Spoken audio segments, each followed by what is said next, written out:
Fala galera, bom dia, sejam todos bem-vindos e bem-vindas para mais um Bora Ler a Bíblia. Sim, peguem suas Bíblias, peguem seus marca-textos, suas canetas, peguem o seu chá, seu café, seu leite,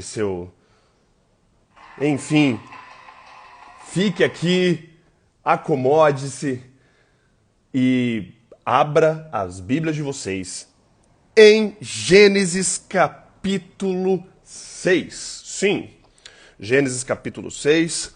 Vamos, antes então de lermos e começarmos a analisar aqui Gênesis capítulo 6, vamos fazer uma oração e aí nós começamos a leitura. Oremos. Pai amado e querido, nós lhe agradecemos muito, Pai, por todas as bênçãos que o Senhor nos concede, Pai. Agradecemos, Pai, porque o Senhor é todo-poderoso, o Senhor é soberano. O Senhor é o Criador, é o mantenedor, Pai. E nós somos meras criaturas e mesmo assim, sendo meras criaturas, o Senhor nos ama infinitamente com amor que nós não podemos compreender totalmente, Pai. Agradecemos pela boa noite de descanso, agradecemos pela bênção de termos um teto e agradecemos pelos momentos que temos agora, a oportunidade de abrir a Tua Palavra, Pai. Ao abrir a Tua Palavra em Gênesis capítulo 6, queremos convidar o Espírito Santo para estar conosco, que o Senhor nos dê a sabedoria que vem do alto, nos dê um entendimento para compreendermos o que está escrito aqui. Seja com todos que estão acompanhando ao vivo, Pai, e também os que estão acompanhando a gravação. Tudo isso nós te pedimos e agradecemos por amor de seu santo e maravilhoso nome, Pai. Amém. Muito bem, gente. Então, abram as Bíblias de vocês em Gênesis capítulo 6. Ontem nós estudamos e nós lemos o Gênesis capítulo 5, que é basicamente a genealogia de Adão. Muitas pessoas acham chato, né, e ler as genealogias, mas ontem eu dei um insight muito poderoso de como as genealogias podem dizer muitas coisas. Por exemplo, ontem nós vimos que se nós formos analisar as genealogias de Adão e tudo mais, e ontem chegou até Noé, nós podemos ver que Noé foi contemporâneo de Adão. Adão ali viveu nos mesmos dias de Noé. Então, provavelmente Noé ouviu histórias, ouviu coisas da boca de Adão, cara. Isso é muito louco. Nós vimos também ontem falando de Enoque. Enoque andando com Deus e Enoque sendo levado por Deus, sem passar pela morte. E nós vimos também o anúncio, né, quando Lameque, pai de Noé, tem Noé e dá o nome do filho de Noé, nós vimos o que significa a raiz do nome de Noé, que é a mesma raiz do Nuar, que tem a relação com o descanso do sábado. E ele aqui existe uma expectativa em cima de Noé, por parte do pai dele, que ele seria o descendente, aquele que tinha sido prometido lá em Gênesis 3,15, por Deus a Adão e Eva, que viria o descendente, que esmagaria a cabeça da serpente. E existe essa expectativa aqui quando Noé nasce. E ele fala aqui no verso 29, né, do capítulo 5, que ele nos aliviará do nosso trabalho e do sofrimento de nossas mãos, causados pela terra que o Senhor amaldiçoou. Então existe essa expectativa. O texto então termina aqui, ontem nós terminamos o capítulo 5, falando que Noé, aos 500 anos, tinha gerado Sem, Cam e Jafé. E ele menciona aqui os 3 filhos. Lembrando que sempre é importante, né? Nunca é colocado no texto coisas assim aleatórias. Termina aqui colocando que Noé teve 3 filhos. Agora no capítulo 6, o autor, Moisés, vai dar um passinho para trás, porque antes ele deu a lupa, né? Ele deu aquele zoom. Foi na genealogia, zoom, até chegar em Noé. Agora ele vai dar um zoom out e vai mostrar a situação da terra naquele momento. Lembrando que aqui se passaram quase mais de 1000 anos, cara. Foram dezenas de séculos de humanidade. Se Noé viveu aqui, Adão viveu 930 anos, cara, e Matusalém viveu 969, então ali passa mais de 1 milênio da humanidade. E 1 milênio de pessoas ali se corrompendo, e 1 milênio de fatos acontecendo. Então, desde o capítulo 4, quando é colocado a genealogia de Caim, depois do capítulo 5, a genealogia de Sete, os dois filhos de Adão, agora culmina no capítulo 6 com o que o autor quis colocar. Por que o autor coloca a descendência de Caim, depois ele coloca a descendência de Sete? Porque ele quer chegar nesse ponto aqui do capítulo 6. Então, nós vamos entender agora. Vamos ler então, começar a ler o capítulo 6. Na minha Bíblia, Nova Versão Internacional, começa assim. Quando os homens começaram a multiplicar-se na terra e lhes nasceram filhas, os filhos de Deus viram que as filhas dos homens eram bonitas e escolheram para si aquelas que lhe agradaram. E aqui a grande discussão é que existem muitos teólogos, existem muitas pessoas capacitadas e muitos estudiosos que associam os filhos de Deus aqui com anjos, porque eles pegam a mesma terminologia dos filhos de Deus lá de Jó. Lá em Jó nós vemos que existe um encontro no céu e todos os filhos de Deus se reúnem para se encontrar com Deus lá no céu, naquele lugar. E aí eles pegam a mesma terminologia dos filhos de Deus de Jó e aplicam aqui para os filhos de Deus, dizendo que os anjos desceram, transaram com as mulheres daqui da terra e tiveram filhos.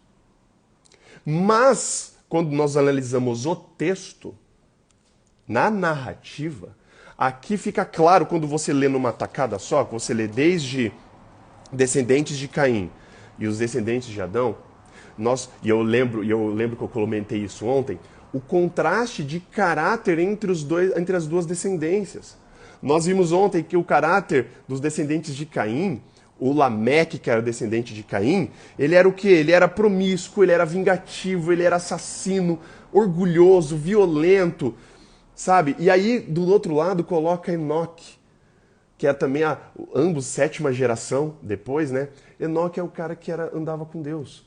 Então esse contraste ele é colocado propositalmente para o capítulo 6 aqui, nos apresentar os filhos de Deus, então nada mais é que os descendentes de Sete, os que invocavam o nome do Senhor, que é dito no capítulo 4, quando Sete tem o filho dele, Enos, que nessa época começou-se a invocar o nome do Senhor. E os filhos dos homens são os descendentes de Caim, são os que não estavam nem aí para nada. Então aqui nós iremos ler como que aí o inimigo, né, Satanás, ele começa a atacar o que ele ataca desde sempre, desde aqui, desde, na verdade, do Éden, e ele tem atacado ao longo das eras, e hoje é muito claro isso, ele ataca o quê? A família. Ele ataca o núcleo da família. Ele faz, então, esses filhos de Deus se misturarem com as filhas dos homens, ou seja, pessoas que adoravam a Deus, se misturar com pessoas que eram pagãs, que não adoravam a Deus Herol, não adoravam a Deus de forma alguma. E aí, dessa mistura começa a dar a confusão. E aí vamos começar a ler, olha só. De novo, verso 2. Os filhos de Deus viram que as filhas dos homens eram bonitas e escolheram para si aquelas que lhe agradaram. Então disse o Senhor, por causa da perversidade do homem, meu espírito não contenderá com ele para sempre, ou não permanecerá com ele para sempre. Ele só viverá 120 anos. Deus aqui então agora coloca um limite de idade, porque as pessoas estavam vivendo de forma pesada, violenta, promíscua, durante séculos, multiplicando a sua maldade. E Deus fala assim, não, calmou, vou diminuir isso aqui. Aqui é colocado que Deus ativamente coloca um limite de idade. E aí, verso 4, naqueles dias havia nefilins na terra. Nefilins aqui é gigantes. É o mesmo termo usado em Números, quando o Moisés está com o povo de Israel para entrar na terra de Canaã, e os espias da terra de Canaã enxergam os habitantes da terra prometida como nefilins, como gigantes. A gente vê um dos nefilins clássicos, é Golias, que Davi enfrenta. Golias é dito na Bíblia que tem 2,90 metros. Grande pra caramba. Então, assim, Esses gigantes, naquela época, as pessoas, como eu disse, né, elas estavam muito mais próximas da criação do que nós estamos hoje. E nós vemos a degradação da humanidade ao longo dos séculos. Então aqui e aí fala no verso 4, que naqueles dias haviam nefilins, e também posteriormente, quando os filhos de Deus, de novo, os dois lados, os filhos de Deus possuíram as filhas dos homens, e elas lhe deram filhos, e eles foram heróis do passado, homens famosos. Vale um parênteses aqui. Quando é dito que eles foram heróis do passado e homens famosos, o que tornava lá naquela época um homem famoso ou um homem herói? O que tornava uma pessoa um homem famoso, herói, digno de ser contado histórias a respeito dessa pessoa, era o quê? Violência, guerra, contenda. Esse cara se destacava, ele era herói, ele era um homem famoso porque ele era um cara violento, ele era um cara combativo, ele era um cara que tinha participado de muitas tretas, de muita guerra, ele era um cara perverso. Ele conseguiu renome, herói, nesse sentido, ele conseguia esse renome por conta da violência dele. Então fala que esses homens eram heróis do passado, homens famosos por quê? Porque eram violentos, homens combativos. Esses gigantes eram tudo o que Deus não tinha desejado e não tinha planejado para a humanidade. Enquanto Deus tinha planejado para os homens serem cuidadores da terra e cuidadores do próximo, aqui nós vemos que essa mistura dos descendentes de Sete com os descendentes de Caim, quando eles começaram a se misturar, eles começaram a mudar completamente os valores deles. E isso foi generalizado. Generalizado. Nós vamos ver amanhã que a parada foi generalizada. Não foi 1, 2, 3, não. O globo estava corrompido por causa dessa mistureba de pessoas que adoravam a Deus com as pessoas que não acreditavam em Deus e não, na verdade, acreditavam, mas escolhiam ativamente não adorar a Deus. Isso é pior ainda. E aí eles iam contra. E aí, dessa galera, surgiu esses nefilins, os heróis famosos. Só que eles eram completamente perversos. Eram completamente corrompidos. E aí, verso 5, triste ler isso aqui. O Senhor viu que a perversidade do homem tinha aumentado na terra e que toda a inclinação dos pensamentos do seu coração era sempre e somente para o mal. Então o Senhor arrependeu-se de ter feito o homem sobre a terra, e isso cortou-lhe o coração. O arrepender aqui, obviamente, não está no sentido de que Deus não fazia ideia do que iria acontecer. Deus é presciente, Deus sabe de todas as coisas. Não é que Deus se arrepende, putz, eu fiz a humanidade, planejei isso, mas olha só, eu não fazia ideia que ia acontecer isso. Não. O fato de se arrepender está em conexão com o que está escrito no finalzinho do verso 6. Na minha versão está escrito, isso cortou-lhe o coração. Ele viu o resultado do pecado, ele viu tudo o que aconteceu e isso deixou ele extremamente assim. E aí a gente vê que Deus é um Deus de emoções, ele não é um Deus passivo, ele não é um Deus estático, um Deus que está ali tipo... Não. Deus ele pesou o coração em ver a situação em que a humanidade chegou. Verso 7, e disse o Senhor, farei desaparecer da face da terra o homem que criei. Os homens e também os grandes animais e os pequenos e as aves do céu, arrependo-me de havê-los feito. A Noé, porém, verso 8, o Senhor mostrou benevolência ou graça, dependendo da versão. E no hebraico é graça a palavra. Então a Noé, porém, Deus mostrou benevolência. Não porque Noé fez algo por ele mesmo, por merecer. Aqui é dado a graça a Noé. E nós vamos ver o motivo. Nós vamos ver o motivo agora, olha só. E aí agora dá o zoom de novo. Então o autor aqui ele dá o zoom out, mostra a situação da Terra, mostra o porquê, o que vai acontecer agora. Ele mostra os motivos e agora ele dá um zoom na história de Noé, que foi anunciado lá atrás na genealogia, com a expectativa do pai dele que Noé iria trazer descanso à Terra. Verso 9. Essa é a história da família de Noé. 2 pontos. Noé era um homem justo e íntegro entre o povo da sua época, e ele andava com Deus. A mesma expressão aqui de Noé é usada somente para quem? Para quem? Ele andava com Deus. Para quem? Enoque, muito bem. é usado para Enoque. A mesma expressão, ele andava com Deus, só é usado para Enoque. Ou seja, Noé, dentre todos ali, ele era parecidíssimo com Enoque, de andar com Deus, de estar ali do lado dele, de estar em comunhão constante com Deus. Ele andava com Deus. E aí Noé, de novo é mencionado, gerou 3 filhos, Sem, Cam e Jafé. É a segunda vez que é mencionado os filhos de Noé aqui. Primeiro foi anunciado no verso 32 do capítulo 5. Agora de novo é mencionado que ele tem 3 filhos. Repetições na Bíblia importam. Verso 11. Ora, a terra estava corrompida aos olhos de Deus e cheia de violência. Aos olhos de Deus, olha que interessante. Porque aos olhos dos homens isso não estava corrompido. Aos olhos dos homens isso estava tranquilão. Vamos continuar matando, vamos continuar promíscuo, vamos continuar casando com 70 mulheres, vamos continuar fazendo tudo que é errado. E aos olhos dos homens isso era normal. Mas aos olhos de Deus, a terra estava cheia de violência. E ao ver, verso 12, como a terra se corrompera, pois toda a humanidade havia corrompido a sua conduta, Deus disse a Noé, darei fim a todos os seres humanos, porque a terra encheu-se de violência por causa deles. Eu os destruirei com a terra.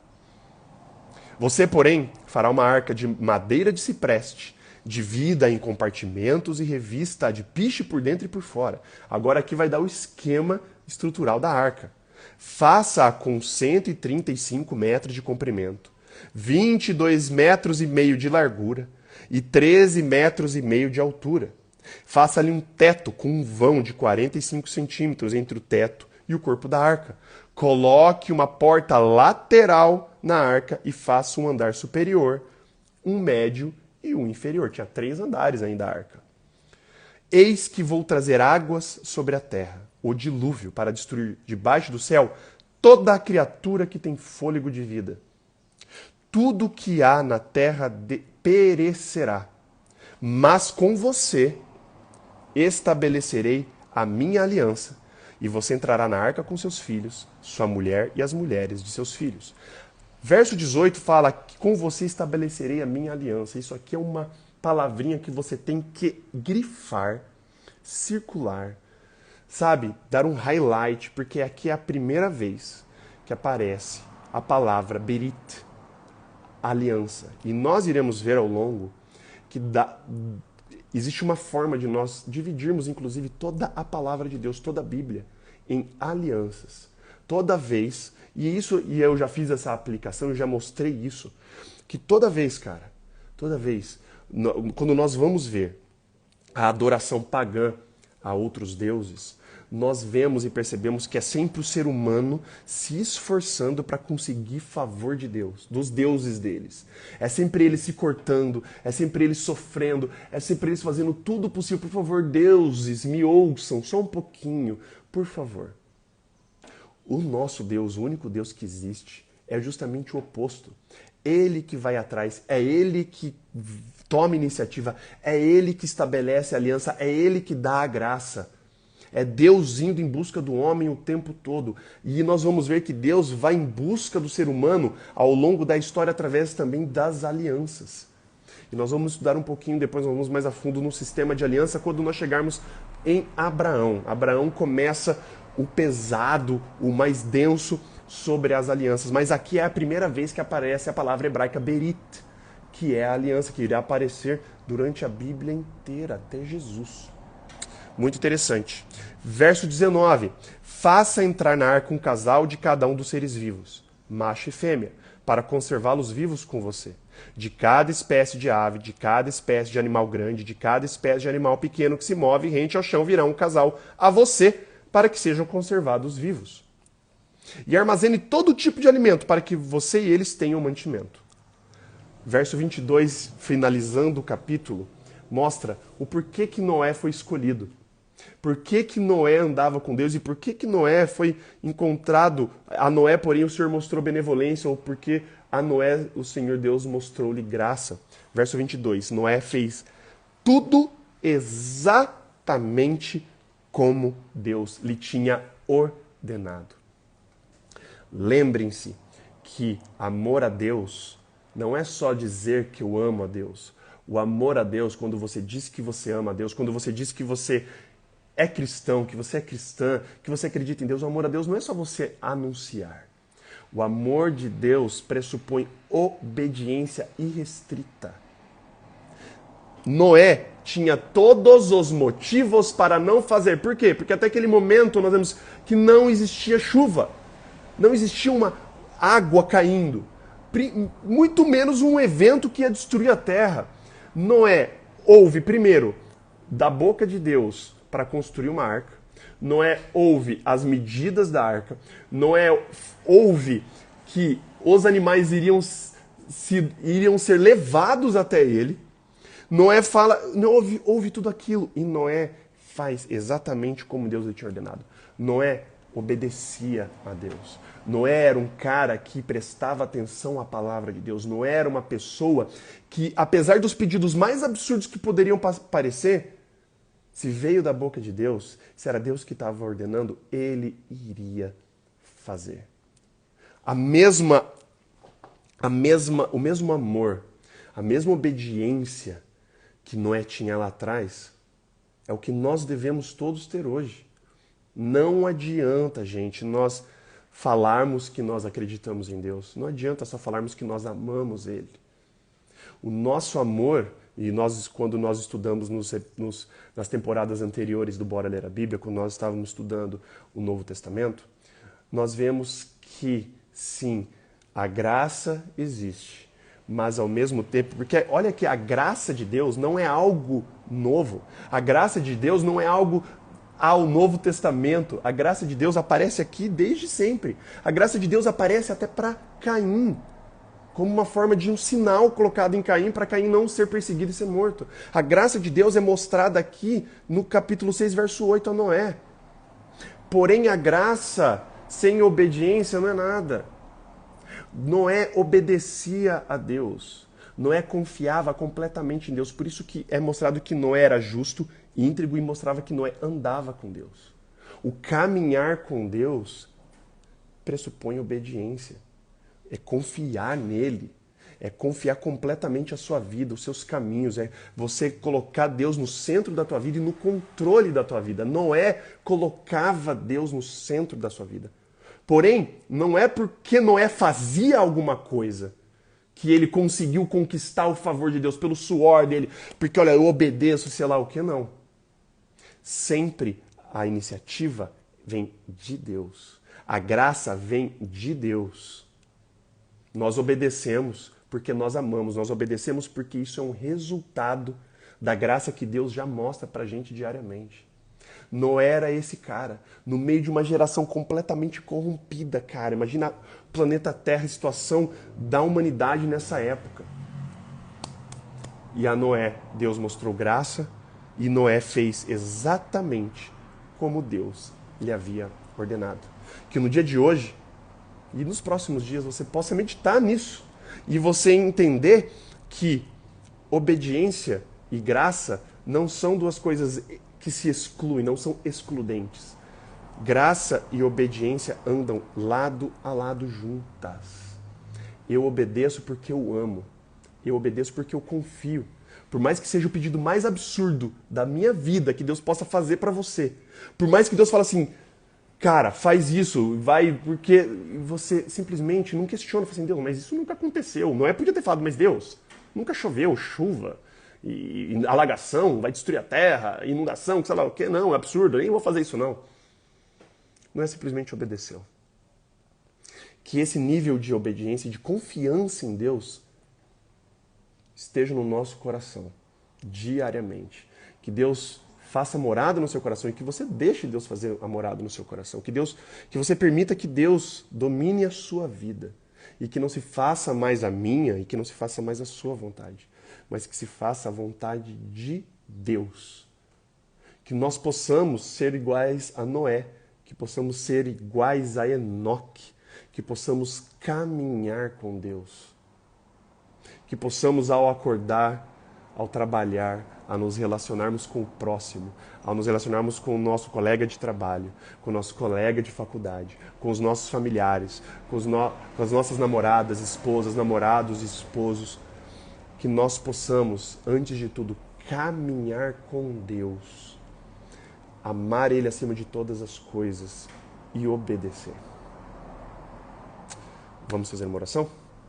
Pai amado e querido, nós lhe agradecemos muito, Pai, porque mais um dia o Senhor nos mostra a sua graça. Acordamos com vida, acordamos com saúde, acordamos com a disposição e com a oportunidade de lermos e estudarmos aqui a tua palavra, Pai. E mesmo se nós não tivéssemos acordado hoje, nós sabemos que o Senhor é Deus e que o Senhor é soberano sobre todas as coisas. Tudo que nós temos que fazer, Pai, é aceitar e te obedecer, Pai, porque o Senhor é o Criador de todo o universo, o Senhor é o mantenedor, o Senhor sabe o que é melhor para cada um de nós, Pai. Que nós possamos, a cada dia, termos o coração menos obstinado, Pai. Menos vaidoso, menos orgulhoso, menos egoísta. Buscando os próprios interesses. Nós vemos lá em Gálatas que os frutos da carne, em oposição com o fruto do Espírito, Pai, é isso, é você querer seguir seus próprios caminhos, é você ser egoísta, é você ser orgulhoso. Pai, isso exclui completamente nós te adorarmos. Então, por favor, venha transformar o nosso coração. Venha colocar um coração novo em nós, Pai. Tirar esse coração duro, obstinado e colocar um coração novo, um coração disposto a te obedecer, não importa, Pai. Não importa o quão absurdo seja o seu pedido. Que nós possamos andar contigo, Pai. E que as pessoas, ao olharem para nós, que elas possam observar isso. Que essa pessoa anda com Deus. Que essa pessoa deposita sua esperança em Deus. Que ela deposita todas as suas vontades, seus desejos, antes ela apresenta a Deus. Que nós possamos ser essas pessoas, que possamos ser essa luz que ilumina esse mundo, Pai. Que o Senhor nos use para alcançar esse mundo. Que o Senhor nos use para transformar corações, Pai, para alcançar pessoas para o seu reino. Quero pedir que o Senhor seja com todos os que estão acompanhando aqui o Bora Ler a Bíblia. Seja agora ao vivo, seja depois na gravação, seja também com todas as famílias aqui representadas. Perdoe os nossos pecados e faltas, Pai. Tudo isso nós te pedimos e agradecemos. Não porque nós merecemos qualquer coisa, Pai, mas único e exclusivamente pelos méritos do seu sangue na cruz é que nós pedimos e oramos. Amém, Pai. Valeu, gente. Queria agradecer aqui a presença de todos vocês aqui no Clubhouse. Queria agradecer a presença de todos vocês aqui ao vivo também no Instagram. Queria agradecer a todos que estão acompanhando isso tanto no YouTube quanto no nosso canal no Spotify. Se você ainda não assinou o nosso podcast lá no Spotify, entra lá no Spotify, procura pelo Bora Ler a Bíblia. Vai aparecer o podcast lá, você assina e todos os episódios que nós estamos lendo aqui estará disponível em áudio. Sempre está disponível daqui uma hora depois do ao vivo, ele já vai estar disponível no Spotify e também esse vídeo estará disponível no nosso canal no YouTube. Procure lá também pelo Bora Ler a Bíblia e você também poderá se inscrever. Não existe mais desculpa de não acompanhar, de não querer estudar a Bíblia. Nós fazemos isso todos os dias. Se é a primeira vez que você está acompanhando, se é a primeira vez que você está ouvindo, nós fazemos isso todos os dias, de segunda a sexta, das 7h30 às 8 da manhã, sábados, domingos e feriados, das 8h30 às 9 da manhã, todos os dias, lendo um capítulo da Bíblia por vez. Hoje nós estudamos o capítulo 6 de Gênesis, amanhã será o capítulo 7, 8 e assim, sequencialmente. Beleza? Se você conhece alguém que você sabe que tem esse interesse de estudar a Bíblia de uma forma sistemática, diariamente, esse é um incentivo. Envia essa live para essa pessoa. Compartilhe o meu contato no Clubhouse com essa pessoa, pede para me adicionar como contato no Clubhouse, ativar o sino de notificação lá para ser avisado toda vez que eu iniciar a sala, abrir a sala do Clubhouse, essa pessoa também será notificada. Me adicione aqui no Instagram, compartilhe o meu perfil no Instagram com essas pessoas, fala para ela que estamos fazendo isso todos os dias. Isso é um projeto não com a pretensão de fazer você ter o maior relacionamento com Deus da sua vida, não. Mas é restabelecer ou criar de novo, ou novamente, ou como um hábito nunca criado antes de você ler e estudar a Bíblia diariamente. O contato com a palavra de Deus é a nossa única salvaguarda de nós não termos o perigo de ouvirmos de A, de B, de C, de D, já mensagens já completamente com filtro e enviesados. A palavra de Deus foi, é e sempre será a palavra de Deus, o puro creme do milho verde. Beleza, gente? Deus abençoe a todos vocês, sejam com todos vocês durante esse dia e até amanhã com o Bora Ler a Bíblia, Gênesis capítulo 7. Um abraço, um beijo e até amanhã. Valeus e falou!